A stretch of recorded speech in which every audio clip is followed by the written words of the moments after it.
Hey guys, what's going on? This is Pantsar Dragon, and today we were doing a rundown of the patch 5.5 notes and giving you my insight, what I think is going to happen, doing some theory crafting, yada yada. For the small changes like bug fixes, we'll be skimming them over very quickly or just not going through them at all. So I recommend if you want to check out those little minor things, check out the notes for yourself. Anyways, with all that being said, let's get started. Alright, so first up we do have Azir, and he's getting some buffs this patch. As you can see, the attack range is going to be increased by 50 to 375. Originally it was 400, so that's 25 range less, so I don't think it's that big of a deal. But the base attack speed we're seeing right here isn't getting increased, which means his late game and mid game are going to be more powerful since he can do more auto attacks. And the way base attack speed works is with items, is that it's better if you have a better base attack speed, so that it multiplies better with those 40% attack speed items, and that makes his mid game and late game a bit better. Of course, they reduced his Q base damage in the previous patch, so that did hurt him a bit, but his mid game and late game are definitely better. Alright, so next up we'll be talking about Gragas, and as you can see, 100 increased mana with damage increased to monsters. That's nothing, and you shouldn't look at this as anything.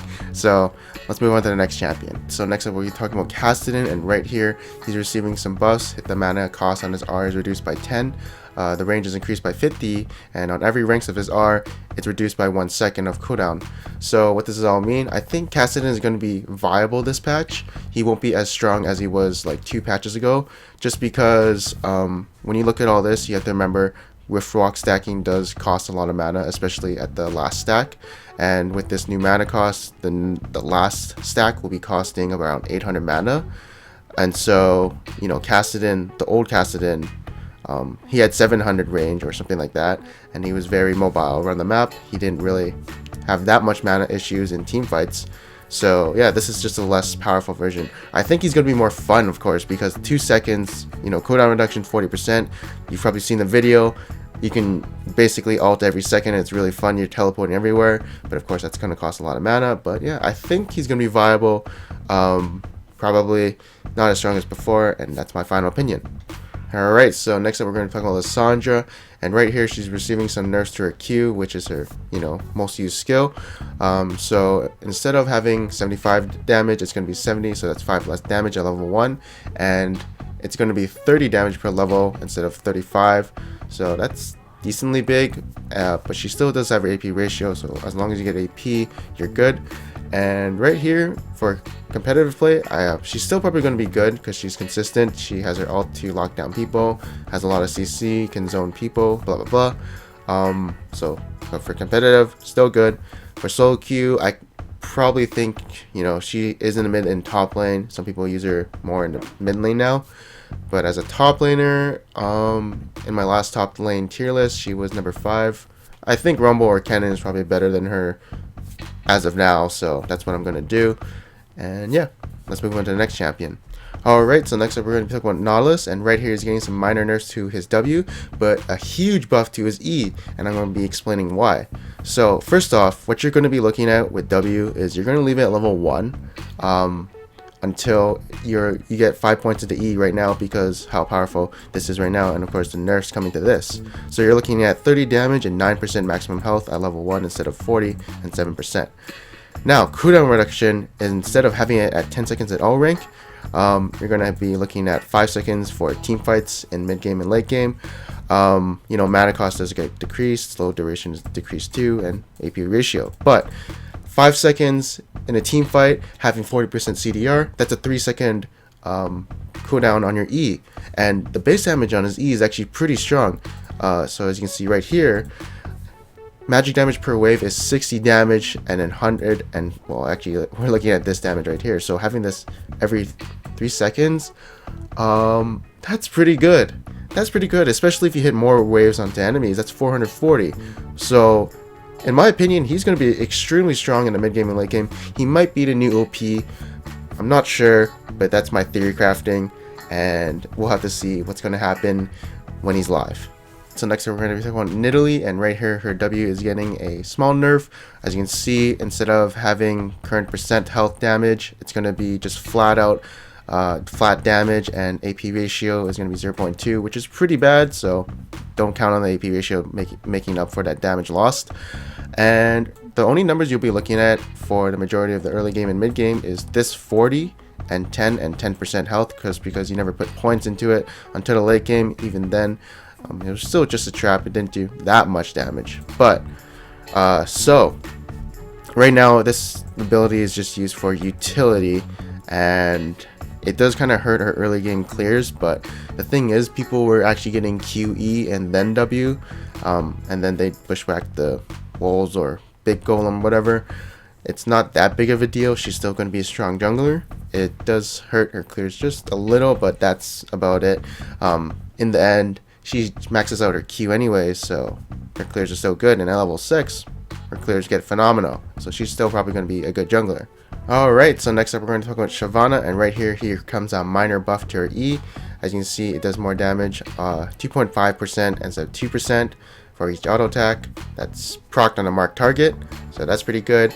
I actually think she's more of a jungler in this season because of the changes to her W, doing 20% more increased damage to monsters. So that's what I'm thinking. Maybe she might be a better top laner against certain matchups like tanks because they have a lot of health, so that's also a possibility.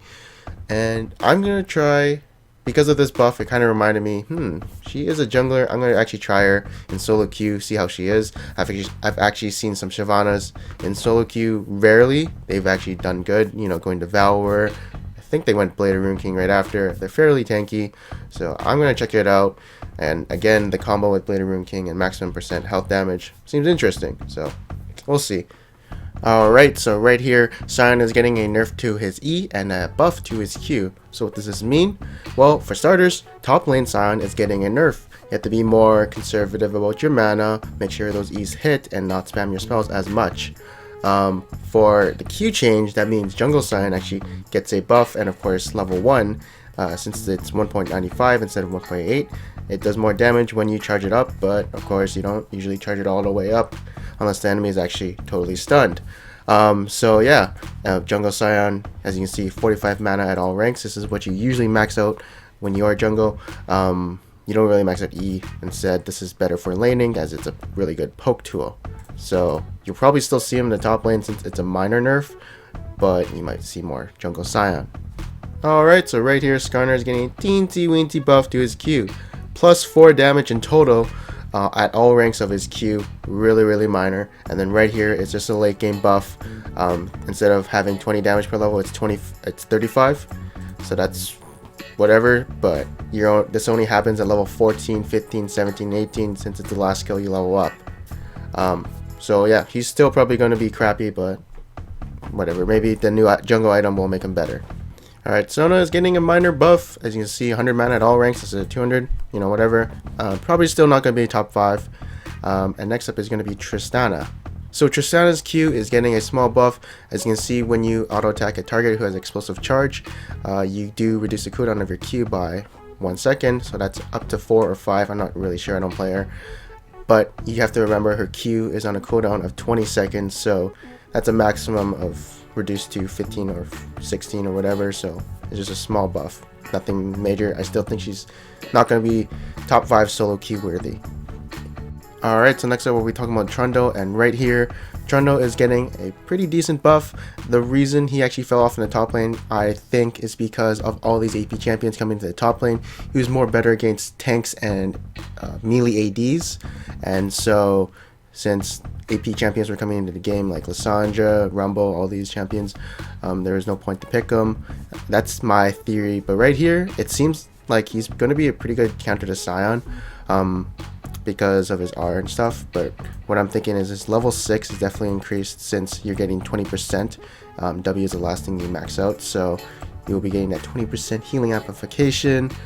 The range, I think this is better for, I don't know, 1v2s. That's the only way I can really see it being useful, since in competitive they're usually hiding at their tower, waiting for the CS to coming at them. And yeah, of course this helps too. Only 4% more, but still helps. So you might see him back. His jungling, it does get buffed a bit because, you know, and I do have to talk about jungle Trundle since the healing amplification is increased by 12%, which isn't really that much. your health machete, your hunter's machete, and killing monsters will increase the amount of health you gain back. So that's pretty cool too. But I think he'll be more of a top laner. I think.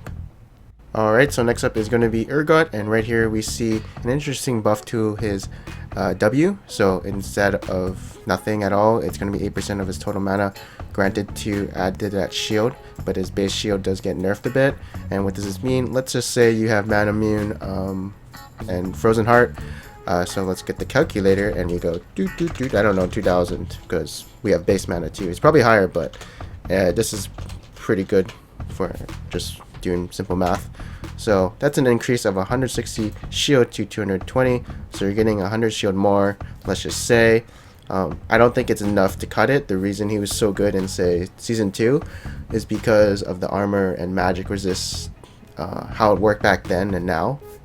I don't know how to explain it this part, but basically penetration, percent penetration came before flat armor penetration, so that's how it worked. And also the range on his R was super good, so you could just swap whenever you wanted. I guess this is a buff to some people who played top Urgot, or maybe mid. I think he's more of a top, but yeah, I don't think this cuts it. I don't think he'll be good because of this buff. Alright, so next up is going to be Varus, and his Q, the cooldown is going to start when he casts it instead of at the end when he fires the arrow. So that's basically going to be a 2-second cooldown less on his Q, which is good, but I don't think he's going to be, you know, top 5. He's actually a decent AD carry right now, but that's about it. He's like pretty unpopular. I haven't seen him a lot, but I do see him sometimes, so it helps. Alright, so next up is going to be Veigar, and right here he's getting some buffs. Q, missile speed faster, woohoo, and delay is now 0.5 seconds instead of 0.75. Honestly, the change they made was a huge nerf. This doesn't do anything. AP ratios went down, and he still sucks. Alright, so next up is going to be Vi, and as you can see, there's going to be some slight nerfs to her. It's just 50 less damage at level 6, and then 25 less damage at level 11. And then finally, it adds back up to normal. Her movement speed though does get hit, so whenever a movement speed does get hit, their win rate usually goes down, and so it potentially makes her less of a jungler.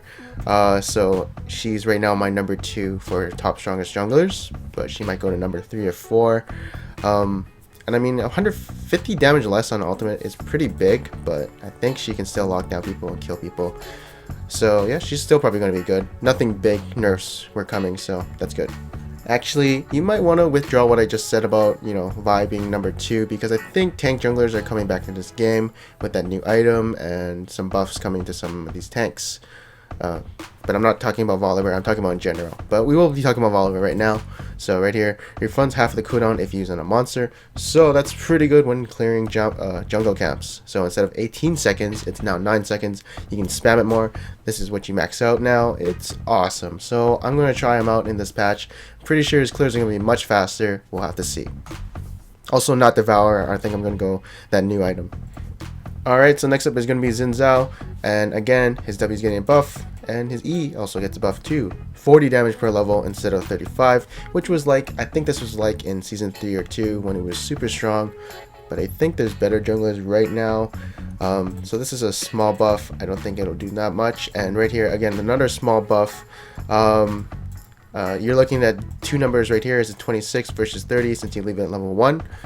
And that's just 4 more hit point to sustain. So there's so much more stronger junglers. I don't think he is going to be top 5, but for lower ELOs, I know he's pretty popular there, so that's pretty good for them.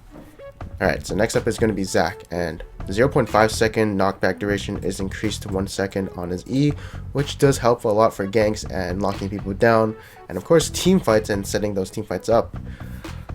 So I honestly have a lot of hope with this guy, and usually when they buff him I always think he's going to be good, but he's usually crap, or still crap. But you know, there's that new item coming up, so I'm just freaking out. I don't actually know who will be the best junglers. He might be good with that new item, but we'll have to see. And I guess I'll explain this change. So basically what's happening is if you cast W right after you say you picked up a chunk, there'll be a little time slot where it will proc and reduce the cooldown by your W by 1 second. So that's what this is saying. Alright, so Like in the last patch rundown, I said Zillion was going to be OP. He's actually pretty shitty because I totally forgot one thing. Was his Q was really inconsistent. Like, it was really hard to land in lane, so that's the only reason why. If they left it, you know, single target, or just point and click, that'd be fine for the stun. But obviously, he's pretty inconsistent with that time bomb. So he sucks right now. This doesn't do much. Alright, so next up we're going to be talking about Luden's Echo, the new item, which is going to kind of be a replacement for DFG. So right here we're getting 120 AP, 7% movement speed, and a static shiv without the critical proc, and instead of auto attacking, it's going to be casting spells, all for 3,100 gold. Sounds pretty good, but in my perspective, I don't think it's that great. I think it's really hard to put in anyone's item build. For instance, if you are Twisted Fate, you'd rather much get Lichbane for the burst, and yeah, just for the burst. This one, the AP ratio is 0.15, so it's not that great. It's generally going to be used for more bursty long range casters like Lux, Xerath, Ziggs, but for Lux and Xerath, I think they'd much rather get Lichbane unless they're too scared to get in auto attack range. Then yeah, I could only see it being good on someone like Xerath. People like Akali, I don't think so, because again, the base damage is pretty low. I think I'd rather much get Lichbane. Karthus is interesting because I think you can get a like three rotations of it, because he can. I heard each spellcast is charged up by 20, so his Q is gonna be good. I think it'd be good in Karthus, but he could probably proc it when he's dead too, so that's pretty interesting. And yeah, I think Karthus, Xerath as a 6 item. I think it's going to be super good on Karthus though. Maybe. We'll see. Alright, so next up we'll be talking about the sweeping nerf. As you can see, 15-second increase on the cooldown. I'm not sure if this applies to the oracles, you know, the 3rd upgrade, or the one that costs 250 G. So it could be still at 60 seconds. If so, it might be a wise thing to buy it very quickly. But right now, this just helps enemies to get more wards into your jungle, and it's harder for you to clear it since you don't have that cooldown. So that's about it. Alright, so next up we're going to be talking about some jungle items, and these are mind-blowing. These are going to be meta-changing, super interesting. I'm not sure what's going to happen to the jungle in the next patch and what junglers are going to be played the most. I'm predicting it's going to be Sejuani, of course, and Nautilus, but let's go over this item. So right here, 1,000 gold, that's the same as a Giant's Belt. You're getting 300 health. Giant's Belt does give 380, and you do get a mini Sunfire, so that's pretty good, especially if you're jungling. What I predict, of course, is you won't be getting this item for a while. It does cost 1,000 gold, and you need your 2nd tier jungle item. This will do, so I'm predicting you get it at level 7. This will do 5 plus 7, that's 12 damage times 1.5, which is 18. And you're going to be doing 18 damage per second to minions or creeps around you. How much does the 2nd tier jungle item do? It does 22 damage per second to whatever is attacking them. It does say 45 damage over 2 seconds, so that does equal to 22. So you're basically getting, you know, another jungle item, machete, whatever, which is pretty good, and it helps your clears. So definitely you're going to see a lot of this on those tank junglers. So next up we'll be talking about the Cinderhulk enchantment, and right here it's going to be replacing the Juggernaut. What I've been reading is you cannot stack the passive of Sunfire Cape and this and Bami's Cinder, so don't get any ideas of taking top smite just to buy this item and combining it later in the game. So what are we looking at right here? So we're looking at 350 health, and Juggernaut had 500 health. We also get a new passive, 25% bonus health, so that means 350 health, 350 times this is how much health you're going to be getting when you buy this item, so that's pretty good. 70 health less, whatever. You do lose the tenacity passive, so that kind of sucks, but you do get this nice new passive right here, which is basically a Sunfire Cape, and doing the math, it actually becomes more powerful than the Sunfire Cape later in the game. 1.5 times 18 plus 24 is 51 damage at level 18. So all of these tank junglers are going to be getting Sunfire Cape for free, which is incredible. So I don't know about you, but since Sejuani and Nautilus are going to be super OP in this patch, you're probably going to see them more often than what are the champions played? Vi, Rek'Sai, Pantheon. I'm totally forgetting what else. Nidalee. Nidalee is one too. It's just, I think it's going to be the league of tanks in the jungle with this new item. Holy crap. Plus people are building Warmogs too, and all these health items. So you're going to be using this passive a lot, and yeah man, it's going to be a totally different jungler's next patch for sure. Alright, so the build order of Sunfire Cape does get changed, so you'll have 80 less health, but you have a mini Sunfire Cape, and that's about it. Next up, we'll be talking about Reaper Cloak. I don't think anyone uses this. I don't think people will use it. Even though the ZZ Rot Portal does get a buff. It's really hard to say that this is a good item, to be honest. No one really gets it. They only get it to troll, and that's about it. And also the passive Point Runner gained the movement speed buff against fallen turrets is there now, so that's cool. But honestly, I'm not a big fan of all these weird items. They're good for, you know, normals doing stupid stuff, but in ranked, I don't think they're that great. Righteous Glory does get a buff, and honestly, I think this buff was needed because this item doesn't really give any tanky stats. Well, I mean the health, but it doesn't give any armor or magic resist, unlike Randuin's or Spirit Visage, Banshees. This just gives health and mana and a unique active, which is pretty good, but you know, I think this is what it needed for sure, because it was pretty underpowered. Alright, so snowballing teams are getting a nerf because right here, inhibitor turrets and nexus turrets are getting their gold and experience decreased to 50 and 0. So this is a really good good change, because literally if you get those inhibitor turrets off and the enemy gets them away, it's so easy to get the inhibitor. It's so easy for the enemy to dominate the game. It's really hard to come back at that point since they probably got the inhibitor. So instead of giving that global gold, it's finally 50 and no more experience, so that's so good. You can probably do better, easier comebacks now. And I guess that's why it was better to emphasize inhibitor turrets over the Baron, because they did give a lot of gold and of course experience. So next up we'll be talking about the shield turrets, and you have to look at the description carefully. It says right here, mid lane inner turrets no longer shield nearby champions, but top and bottom still do. But the top and bottom lane turret shield health goes to 30 instead of 200. That means the middle lane probably still has 200 shield health. But all of the inner turrets do get increased to 300 health. I think that's what they're trying to say.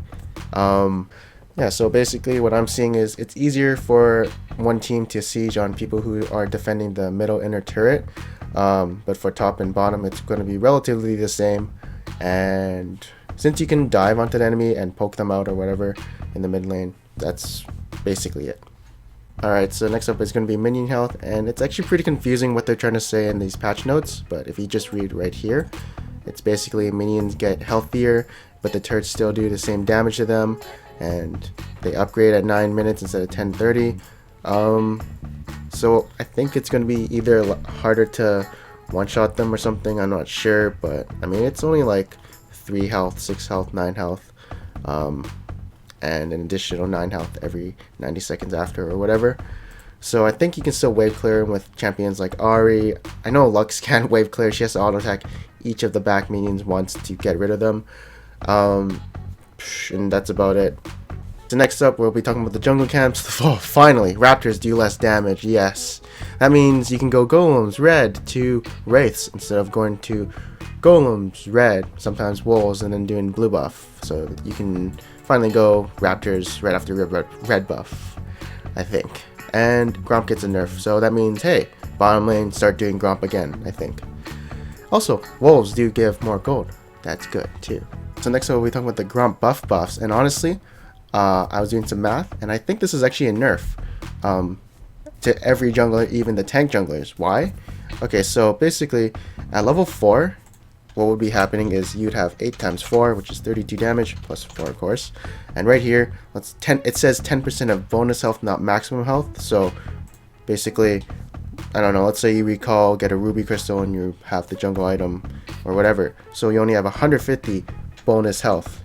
then you do this, then you do plus 10. Whoa, that's only 25 compared to 36 damage. So I'm pretty sure they actually looked at this wrong, or I'm doing some kind of math wrong, but it's looking not so hot in the early game. It looks like more of a late game, mid game buff to tanks who buy a lot of health. But even then, I was doing some math, and let's say you're level 18 plus 4, you know, that's 148 damage. Let's say you had a bonus of 1500 health.